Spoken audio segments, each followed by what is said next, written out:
Welcome to Tech World channel, and in today's video I'm going to show you how to change font size in your OnePlus Nord N30 SE 5G phone. Now the first thing you have to do is go to your settings app. Now from here go to display and brightness option.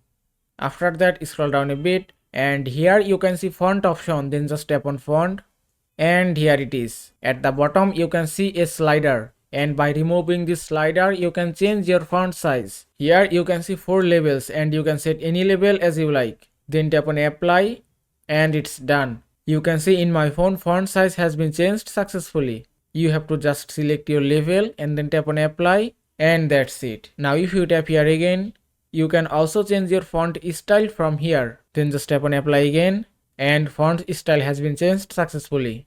And that is how you can font size in your OnePlus Nord N30 SE 5G phone. I hope this video was helpful. If it was, please give it a like and don't forget to subscribe.